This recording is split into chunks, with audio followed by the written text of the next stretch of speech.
সংগ্রাম, রাজনীতি ও নেতৃত্বের দীর্ঘ পথ পেরিয়ে বেসামরিক বিমান পরিবহন ও পর্যটন মন্ত্রণালয়ের দায়িত্বে প্রথম নারী পূর্ণমন্ত্রী হিসেবে দায়িত্ব নিয়েছেন মানিকগঞ্জ ৩ আসনের সংসদ সদস্য আফরোজা খানম রিতা।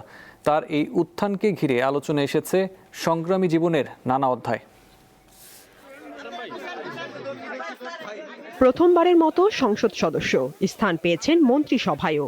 বলছি মানিকগঞ্জ ৩ আসনের এমপি আফরোজা খানম রিতার কথা। স্বাধীনতার পর এই প্রথম কোনো নারী মানিকগঞ্জ ৩ আসন থেকে নির্বাচিত হয়েছেন। তিনি মানিকগঞ্জের জেলা প্রতিটি আনাচে গানাচে তিনি ঘুরিয়ে বেরিয়েছেন। ঘুরিয়ে বেড়ার পর পরবর্তীতে দলকে সামনের দিকে অগ্রসর করার জন্য সে চেষ্টা করছেন। ফ্যাসিস্ট আওয়ামী লীগ সরকারের চোখে চোখ রেখে যে আন্দোলন সংগ্রাম করেছে তার পুরস্কার স্বরূপ বিএনপি চেয়ারম্যান জনাব তারেক রহমান তাকে মন্ত্রিত্ব দিয়েছেন, আমি ব্যক্তিগতভাবে মনে করি।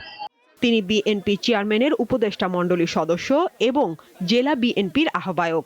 রাজনীতির মাঠে দীর্ঘদিন সক্রিয় উপস্থিতি, আন্দোলনে অংশগ্রহণ ও দক্ষ নেতৃত্বের মাধ্যমে জাতীয় রাজনীতিতে নিজের শক্ত অবস্থান করে নিয়েছেন আফরোজা খানম রিতা।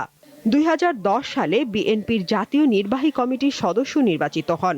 এরপর ২০১৩ সালে জেলা বিএনপির সভাপতির দায়িত্ব নেন তিনি।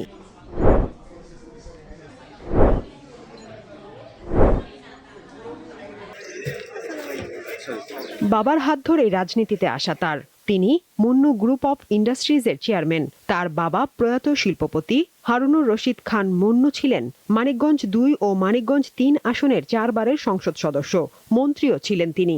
তিনি নিজের বাবার প্রত্যেক ব্যবসা প্রতিষ্ঠানের দিকে কোটি কোটি টাকার লোকসানের দিকে না তাকিয়ে তিনি নেতাকর্মীদের সাথে নিয়ে রাজপথে লড়াই করেছেন।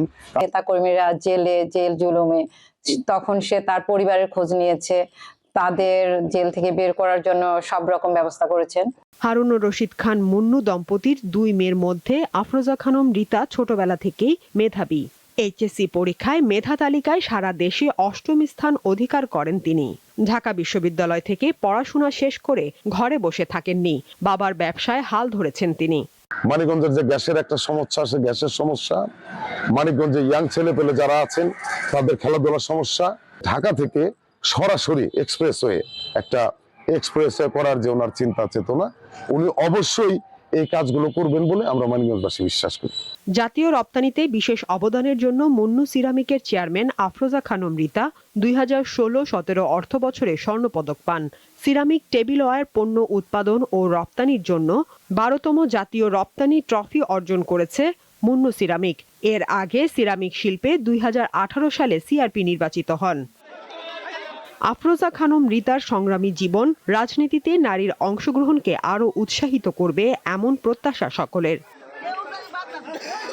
সাদিয়া চৌধুরী, দীপ্ত, বার্তা কক্ষ।